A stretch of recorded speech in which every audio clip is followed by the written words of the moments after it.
Hello बच्चों, study सारथी में आप सभी का स्वागत है। और आज हम पढ़ेंगे कृतिका के एक अध्याय मैं क्यों लिखता हूँ, इस कहानी को, जिसके लेखक हैं अज्ञेय जी।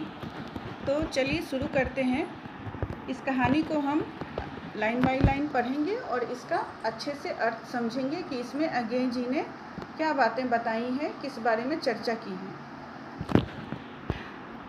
मैं क्यों लिखता हूँ।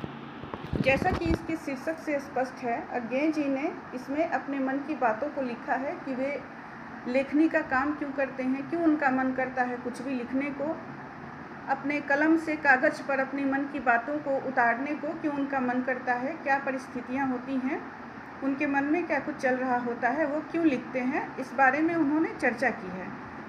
तो मैं क्यों लिखता हूँ, यह प्रश्न बड़ा सरल जान पड़ता है पर बड़ा कठिन भी है, क्योंकि इसका सच्चा उत्तर लेखक के आंतरिक जीवन के स्तरों से संबंध रखता है।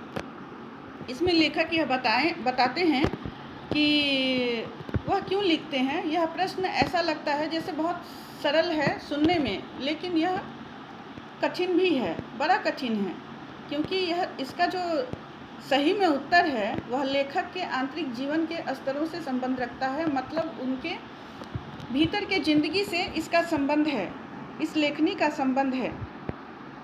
उन सबको संक्षेप में कुछ वाक्यों में बांध देना आसान तो नहीं ही है, ना जाने संभव भी है या नहीं।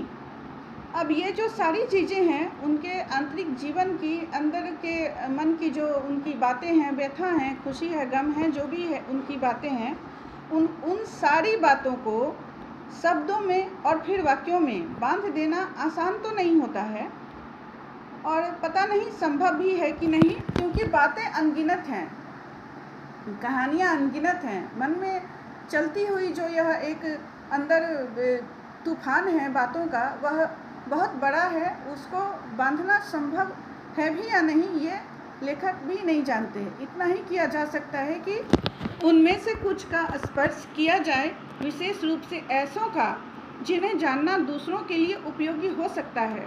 हाँ, पर इतना कर सकते हैं कि उन बातों में से कुछ को हम लिख सकते हैं, स्पर्श कर सकते हैं, मतलब लिख सकते हैं, और विशेष रूप से ऐसी बातों को जिनका जानना दूसरे के लिए बहुत ही उपयोगी है, जिन बातों से दूसरों का भी कुछ भला हो जाए, कुछ उनका उत्थान हो जाए, कुछ उपकार हो जाए, ऐसी बातों को जानना बहुत ज़रूरी है। और इसीलिए ऐसी बातों को वो लिखना भी बहुत विशेष रूप से महत्वपूर्ण समझते हैं।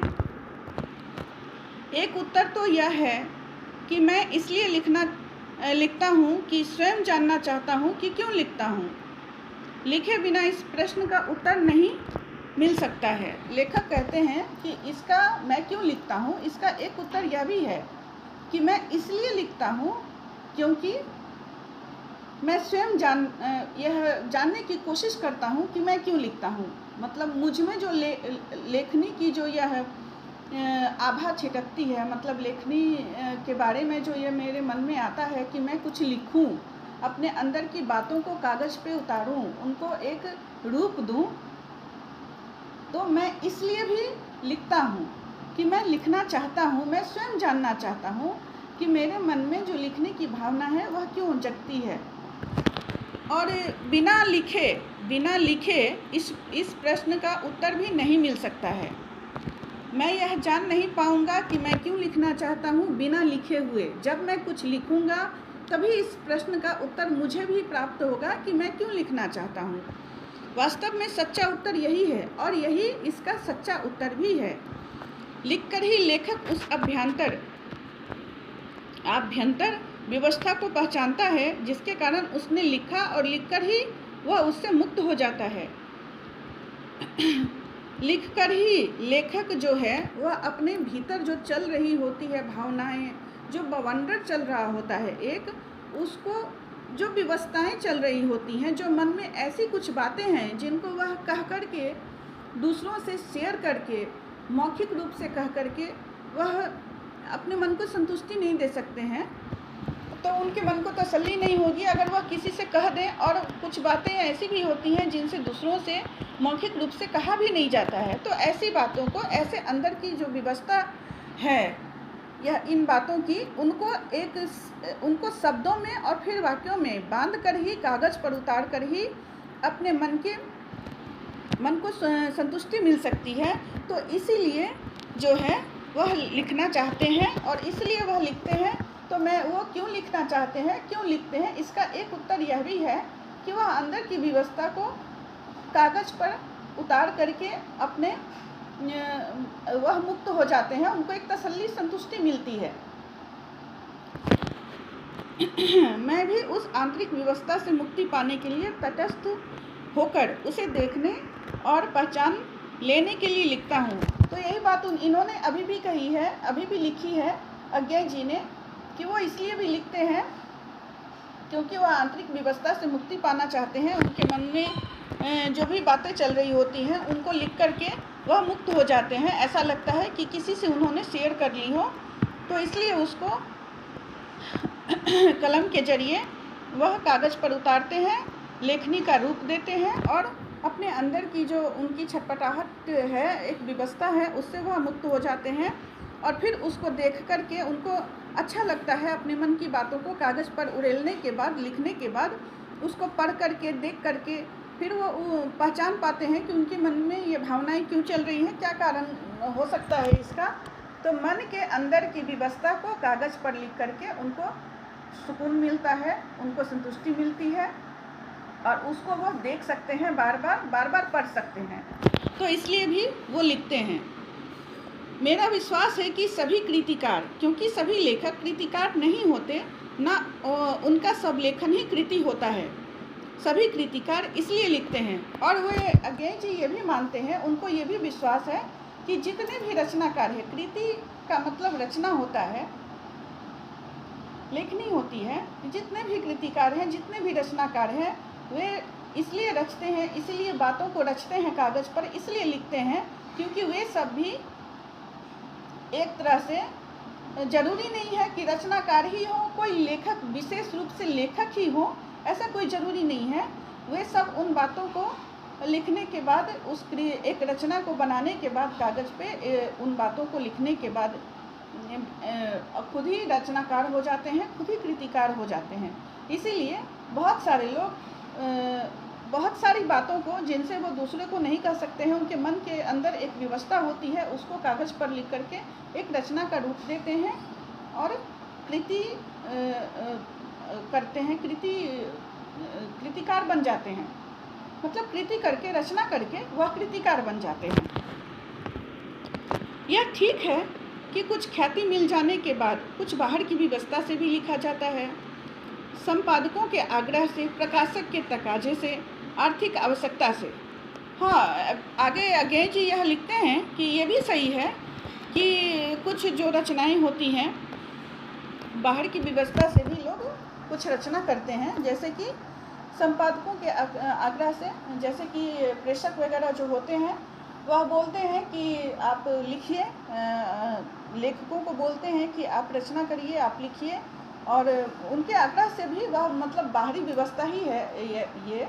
अंदर की व्यवस्था तो ये है कि लेखक खुद अपने बातों को, मन की बातों को कागज़ पर उतारते हैं, उनको रचना का रूप देते हैं। तो ये अंदर की व्यवस्था हो गई। अब बाहर की व्यवस्था से भी कुछ लोग लिखते हैं, कुछ कृतिकार जो होते हैं वह बाहर की व्यवस्था से भी लिखते हैं। तो बाहर की व्यवस्थाएं क्या है? संपादकों के आग्रह से, प्रेस वगैरह में जो छापते रहते हैं उनके आग्रह करने पे कि आप लिखिए, वो भी लिखते हैं। प्रकाशक के तकाजे से, जो उनको प्रकाशित करते हैं, पब्लिश करते हैं, उनके भी आग्रह से लिखते हैं लेखक लोग। और कुछ आर्थिक आवश्यकता से, कि बहुत सारे लोगों की ऐसी आर्थिक मजबूरी भी होती है कि उस वजह से भी वो लिखते हैं। तो ये सारी बाहरी व्यवस्थाएं हो गई।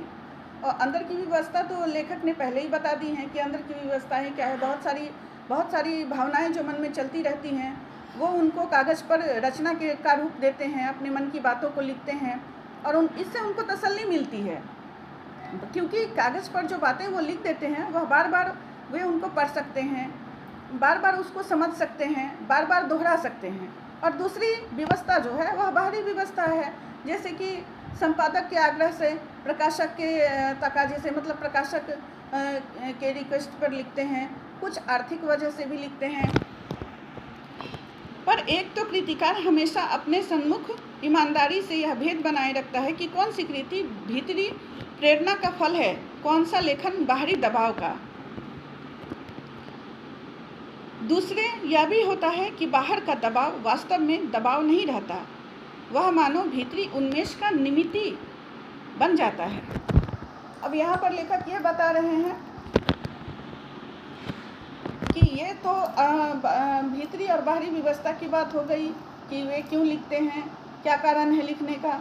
दूसरी एक और बात भी है कि कृतिकार जो होते हैं, जो रचनाकार होते हैं, जो लेखक होते हैं, वह हमेशा ये बात जो है ईमानदारी से कहीं नहीं बताते, ना ही मौखिक रूप से, ना ही लिखित रूप से ज़्यादातर, कि वो क्यों, मतलब जो बातें उन्होंने लिखी हैं, जो छापी जा रही हैं, वह बातें उनके भीतरी मन की बातें हैं या फिर बाहरी व्यवस्था है। वह ये भेद जो है यह अपने अंदर छुपाए रखते हैं, वह क्लियर नहीं करते, वह मतलब साक्षात नहीं लिखते हैं कि जो बातें, जो रचना उन्होंने की है वह अक्सर उनके मन की व्यथा है, उनकी मन की बातें हैं या फिर बाहरी दबाव है। तो लेखक इस बात को स्पष्ट नहीं करते, इसलिए यहाँ पर अज्ञेय जी ने इस बात को लिखा है कि कृतिकार हमेशा अपने सन्मुख ईमानदारी से यह भेद बनाए रखते हैं कि कौन सी कृति भीतरी प्रेरणा का फल है और कौन सी बाहरी दबाव का। दूसरे यह भी होता है कि बाहर का दबाव वास्तव में दबाव नहीं रहता, वह मानो भीतरी उन्मेष का निमित्त बन जाता है। अब जो बाहर का दबाव है वह केवल बाहर का ही दबाव नहीं रहता, ऐसा भी नहीं रहता कि बाहरी प्रेशर से वो लिखते हैं, नहीं, ऐसा भी नहीं होता है। वह जब बाहर का बाहरी दबाव पड़ता है तो भीतर का जो उन्मेष है, भीतर की जो जब बाहरी दबाव पड़ता है, भीतर का जो उन्मेष है, भीतर का जो एक तरह से मतलब ज्ञान का प्रकाश है, वह बाहर आता है निकल के बाहरी दबाव की वजह से, और वह भी लिखने का एक निमित्त बन जाता है, एक कारण बन जाता है, एक साधन बन जाता है।